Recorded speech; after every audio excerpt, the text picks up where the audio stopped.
आप सभी को जय मसीह की। प्रभु यीशु मसीह के नाम से मैं आप सभी का स्वागत करता हूं आज के वचन के लिए।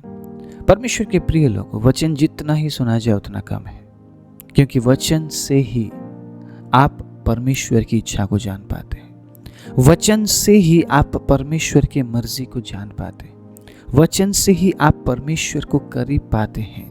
अगर आप वचन से प्रेम करते हैं, आप परमेश्वर को नजदीक पाएंगे। अगर आप वचन के करीब रहते हैं, आप परमेश्वर के करीब रह पाएंगे। इसीलिए वचन बहुत जरूरी है। आप आपके जीवन में क्या कर रहे हैं, आपके जीवन में किस प्रकार चल रहे हैं, आपके जीवन में आप क्या हासिल करना चाह रहे हैं, सब कुछ वचन से है। अगर आप वचन के अनुसार चलते हैं तो आप उस मकसद में आगे बढ़ेंगे जिस मकसद के लिए आपको चुना और बुलाया गया है। लेकिन वचन के मुताबिक ना चलते हुए अपने मन मर्जी के अनुसार अगर आप चल रहे हैं, परमेश्वर के अजीजों, आप उस मकसद, उस योजना से आप भटक जाएंगे। आप उस रास्ते से भटक जाएंगे। दो रास्ते आपके सामने हैं, एक सकरा मार्ग और दूसरा चौड़ा मार्ग। सकरे मार्ग में आपको वचन को लेकर चलना है, इसलिए वो सकरा मार्ग है। वचन के अनुसार चलना है। जो कुछ आपके लिए बताया गया, जो कुछ बोला गया, उसके अनुसार करना है। लेकिन चौड़े मार्ग में ऐसा कुछ भी नहीं है। आप अगर चौड़े मार्ग को चुनते हैं तो आपको वचन की जरूरत नहीं है। आप अपने मन मुताबिक चल सकते हैं, आप अपनी इच्छा के अनुसार चल सकते हैं, और वो चौड़ा मार्ग पहुंचता नरक में, अनंत मृत्यु में। आप चुन सकते हैं परमेश्वर के प्रिय लोगों, आपको कौन से मार्ग में चलना है। यीशु मसीह ने मेरे साथ या आपके साथ जबरदस्ती नहीं की। यीशु मसीह ने हमें फोर्सफुली नहीं बोला कि तुझे ये करना ही है। यीशु का आवाज बड़ा मीठा और मधुर है। क्या तू करना चाहता है? क्या तू करना चाहती है? क्या तू चलना चाहता है? क्या तू चलना चाहती है, मेरे बेटे और मेरी बेटी?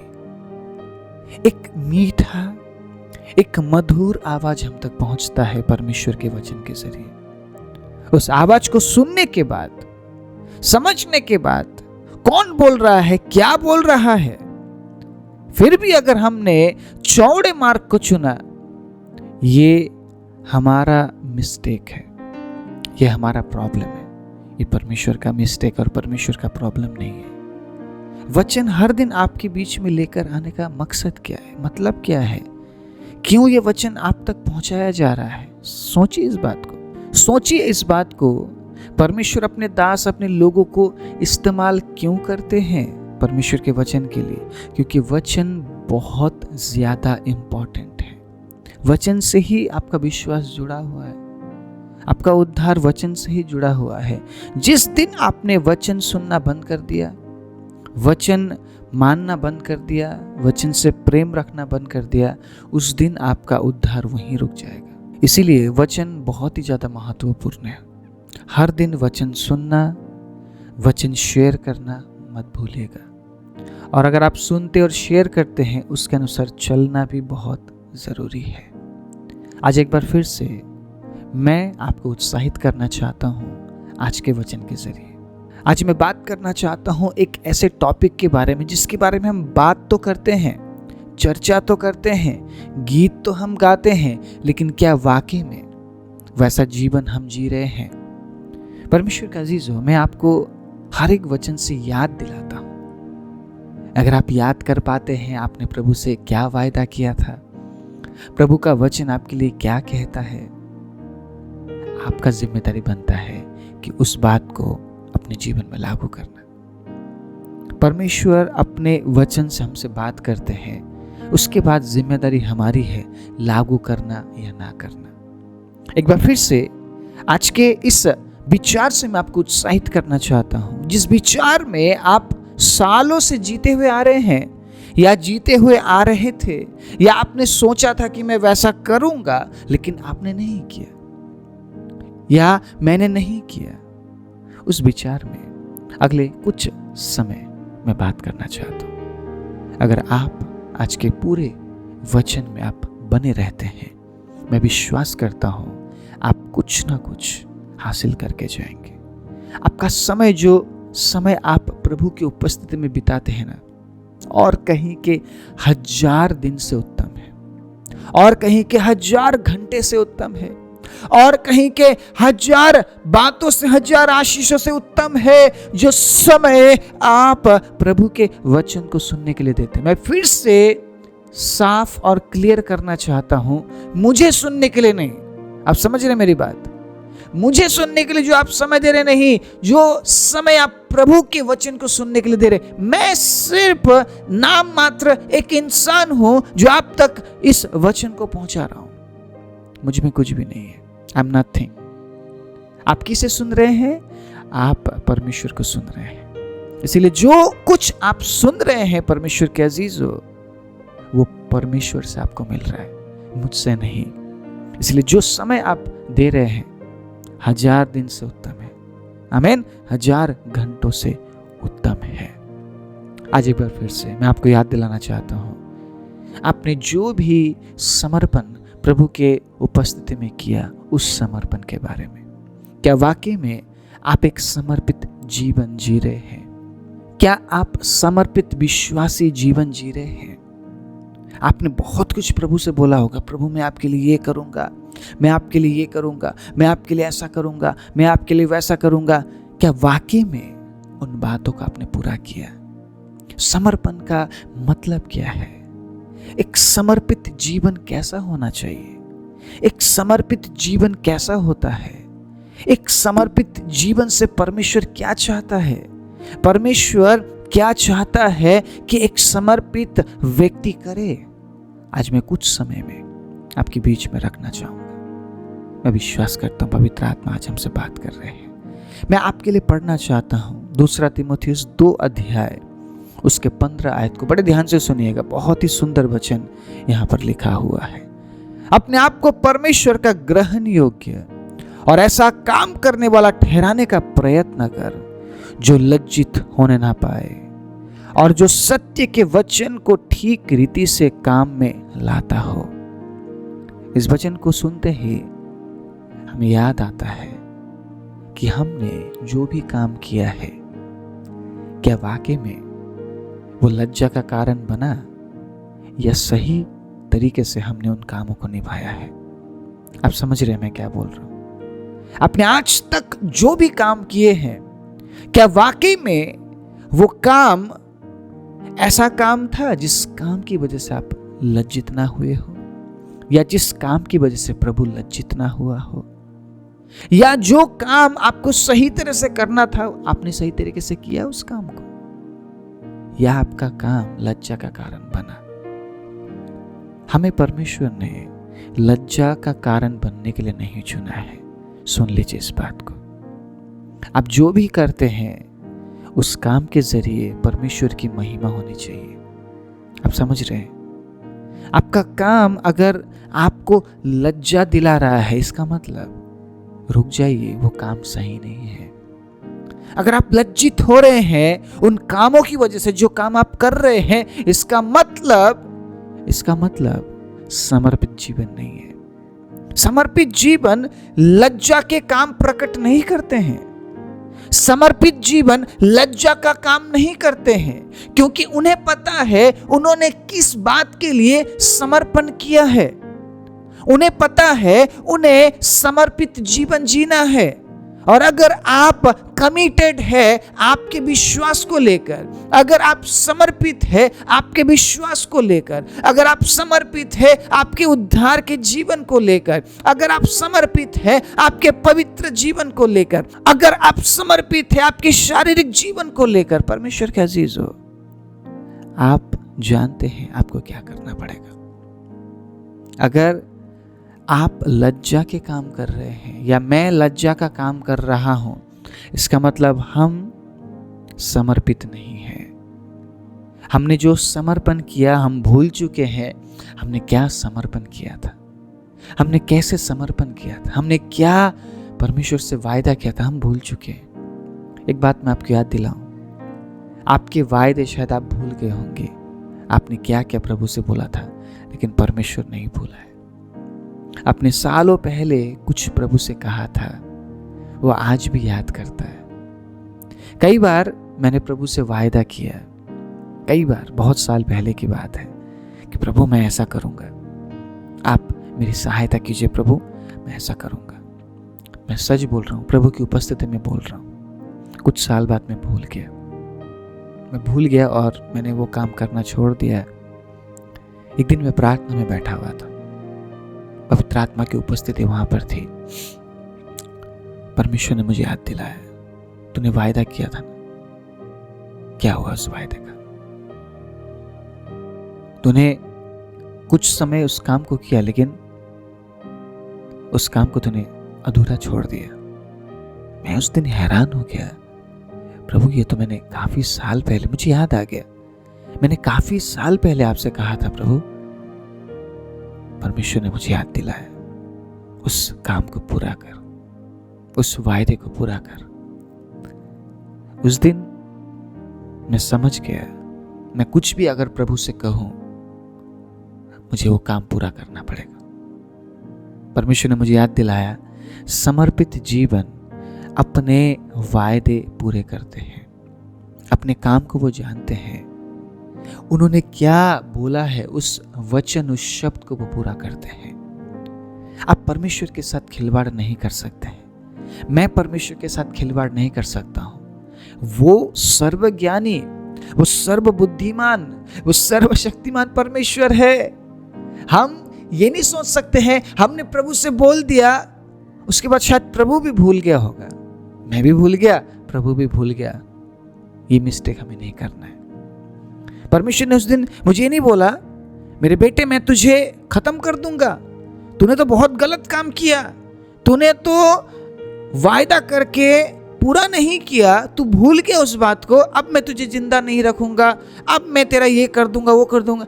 परमेश्वर ने ऐसा नहीं बोला है। परमेश्वर के प्रिय लोगों, हम परमेश्वर को इस तरीके से ना देखें कि वो हमें नाश कर देगा, वो हमें खत्म कर देगा। अगर वो नाश ही करना चाहता, वो अपने बेटे को नहीं भेजता। परमेश्वर अद्भुत है। आपको पता है, वो इतना नम्र है, वो इतना हम्बल है, वो इतना दयालु है, हम हिसाब नहीं लगा सकते। कोई इंसान ऐसा हो ही नहीं सकता जैसा परमेश्वर है। उस दिन मैंने प्रभु की दया को महसूस किया। परमेश्वर ने याद दिलाया, बेटा तूने ये वायदा किया था ना, क्या हुआ उसका? पूरा नहीं करेगा। आज शायद इस वचन से आपको बहुत सारी बातें याद आ रही होगी। आपने क्या क्या बोला था प्रभु को, प्रभु मैं ऐसा करूंगा, प्रभु मैं ऐसा करूंगा। गलती से भी ऐसा मत सोचिएगा कि वो भूल गया। परमेश्वर भूल गया होगा, ये तो बहुत पुरानी बात है, ये तो बहुत साल पहले की बात है। अगर आप समर्पित है, आप उस काम को जारी रखेंगे। आप अगर आपने परमेश्वर से कहा है कि मैं जब तक जीऊंगा प्रभु मैं ऐसा करूंगा, आप उस काम को जारी रखेंगे। आपने किसी प्रार्थना में ऐसा कहा हो कि प्रभु आप मेरे जीवन में एक काम कीजिए परमेश्वर, प्रभु मैं ऐसा करूंगा परमेश्वर, आपने बोला होगा, आपने वायदा किया होगा, वो भूला नहीं है। वो जानता है आपने किस बारे में उससे बात की है, क्योंकि वो अपने वायदों को पूरा करने वाला परमेश्वर है। हम कई बार परमेश्वर को याद दिलाते हैं कि प्रभु आपने तो ऐसा वायदा किया आपके वचन में, आप कब पूरा करेंगे? आपने भी तो प्रभु से कई सारे बातें कही है, आपने बोली है प्रभु से, आप भूल चुके हैं, लेकिन वो याद रखता है, वो याद रखता है। कई बार मेरे जीवन में ऐसा समय आया कि मैं सेवकाई से चला जाऊं या सेवकाई छोड़ दूं, ऐसा हुआ मेरे जीवन में। बहुत समय, बहुत साल पहले की बात है। जितनी बार मुझे ऐसा लगता, उतनी बार मुझे वो बात याद आती। मैंने परमेश्वर से वायदा किया, मैं मरते दम तक प्रभु आपकी सेवा करूंगा। मैं जितनी बार ये सोचता हूं कि नहीं अब मुझे शायद सेवकाई नहीं करना चाहिए, प्रभु का काम नहीं करना चाहिए, उतनी बार मुझे याद आता है वो बात कि मैंने प्रभु से कहा है कि प्रभु मैं मरते दम तक आपकी सेवा करूंगा। मेरे पास तो कोई चॉइस नहीं है, मैं प्रभु और परमेश्वर के सेवकाई को छोड़ नहीं सकता। शायद आपके पास चॉइस होगा, उस चॉइस को मत चुनिएगा उस चॉइस को मत चुनिएगा। आप भी एक ऐसा जीवन जी लीजिए, आपके पास कोई चॉइस ना हो, कोई चुनाव ना हो, प्रभु को छोड़कर और कोई चुनाव ना हो आपके पास। आपका जीवन एक समर्पित जीवन होना बहुत जरूरी है। अगर आप कहते हैं कि प्रभु मैं प्रार्थना करूंगा, आप प्रार्थना करेंगे क्योंकि आपने समर्पण किया है। अगर आप कहते हैं कि प्रभु मेरे जीवन का ये भाग मैं आपको दूंगा या ये भाग मैं आपको दूंगी, आप समर्पण कर रहे हैं। और सुन लीजिए, वो आपके समर्पण के शब्द को सुन रहा है। वो बहरा नहीं है और वो भूलता नहीं है। आप शायद भूल गए होंगे ये कहकर कि मैं प्रभु आपके लिए जीऊंगी, आपके लिए जीऊंगा। बहुत से लोग अपने जीवन के उस समय में जब वो प्रभु को जान रहे होते हैं, पहचान रहे होते हैं, एक अलग अनुभव उनके जीवन में होता है। शायद कईयों ने चंगाई पाई होती है, छुटकारा पाया होता है, आजादी पाई होती है। उस समय बहुत कुछ बोलते हैं, प्रभु ऐसा करूंगा, प्रभु ऐसा करूंगा, प्रभु मैं समर्पित जीवन जीऊंगा, मैं समर्पण करता हूं, आई सरेंडर ऑल। इस गीत को गाते हुए वो परमेश्वर को आराधना दे रहे होते हैं और वो कहते हैं कि मैं सब कुछ समर्पित करता हूं। क्या वाकई में वैसा वो करते हैं? आपको क्या लगता है? कुछ साल बाद सब कुछ बदल जाता है। अब उन्हें आदत हो चुकी है कलीसिया में जाने की, अब उन्हें आदत हो चुकी है वचन से सुनने की। वो सुनते और कहते हैं हाँ हमें सुनना पड़ता है, क्या करें, मजबूरी है और कोई ऑप्शन नहीं है। आप समझ रहे हैं? क्या आप समर्पित जीवन जी रहे हैं? समर्पित जीवन का मतलब पता क्या है? जो काम आप कर रहे हैं उसको करते रहना। पाप कर रहे हैं, पाप करते रहना नहीं, धार्मिकता के जीवन को आगे बढ़ाते रहना समर्पण है। और धार्मिकता के जीवन में बने रहना आसान नहीं है। पवित्र बनाना खुद को आसान नहीं है। प्रार्थना में बने रहना आसान नहीं है। वचन में बने रहना आसान नहीं है। वचन को बार बार लगातार सुनते रहना आसान नहीं है। वचन के अनुसार चलना आसान नहीं है। लेकिन अगर आप समर्पित है, आप उस काम को जारी रखेंगे क्योंकि आपने समर्पण किया है। अगर आपने सेवा करूंगा या करूंगी बोलकर समर्पण किया है, आसान नहीं है। परमेश्वर के प्रिय लोगों, आपको वो काम जारी रखना आसान नहीं, लेकिन आपको जारी रखना पड़ेगा क्योंकि आपने समर्पण किया है।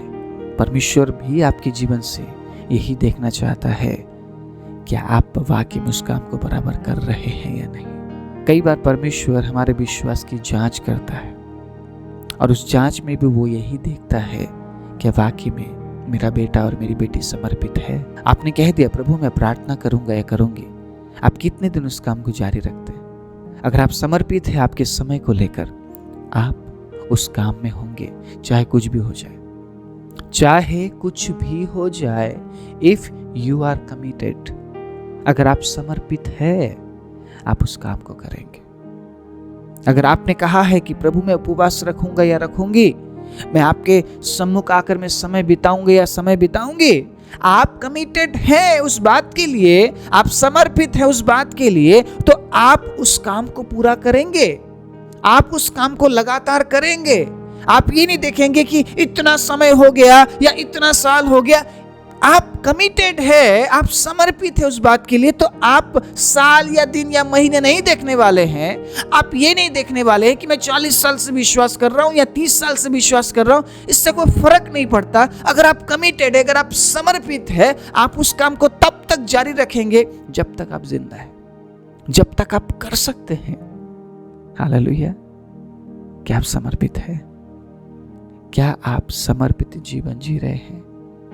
क्या वाकई में आप समर्पित है आपके आत्मिक जीवन के लिए? अगर आप समर्पित नहीं है परमेश्वर के प्रिय लोगों, आप आपके जीवन में बदलाहट को नहीं देखेंगे। आज मैं इस छोटे से वचन से आपको उत्साहित करना चाहता हूं। इसमें जो लिखी हुई बातें हैं ना, उसका मतलब बहुत गहरा है। जो हम करते हैं, क्या वाकई में वो परमेश्वर की महिमा के लिए होती है या आज भी लज्जा का कारण है? हमें सोचना पड़ेगा। हमें सोचना पड़ेगा कि वाकई में हम समर्पित जीवन जी रहे हैं। जो भी बातें मैंने आपको बताई है समर्पित जीवन के बारे में, समर्पण के बारे में, अगर आप वाकई में अपने जीवन में झांक कर देखें, वो बातें अगर आपको मिलती है, प्रभु का धन्यवाद। अगर नहीं मिलती है, आज इसी वक्त हमें प्रभु की ओर फिरने की जरूरत है। और जो समर्पित जीवन जीते हैं और जिस समर्पण के बारे में परमेश्वर का वचन बात करता है, उस समर्पण में आने की जरूरत है और परमेश्वर की उपस्थिति में बने रहने की जरूरत है। आइए हम अपनी आंखों को बंद करें। सर्वशक्तिमान जीवित दयालु परमेश्वर, हम धन्यवाद देते हैं प्रभु आपके अद्भुत अनुग्रह के लिए। विशेष रूप से जो वचन आज बोया गया है, उस वचन के अनुसार हमें कार्य करने के लिए और एक समर्पित जीवन जीने के लिए, समर्पण करने के लिए और उसमें बने रहने के लिए प्रभु आप सहायता और मदद कीजिए। वचन सुनने वाले सभी पर हम आपके अनुग्रह, आशीष और दया को ढेलते हुए प्रार्थना प्रभु यीशु मसीह के नाम से मांगते हैं, आमीन।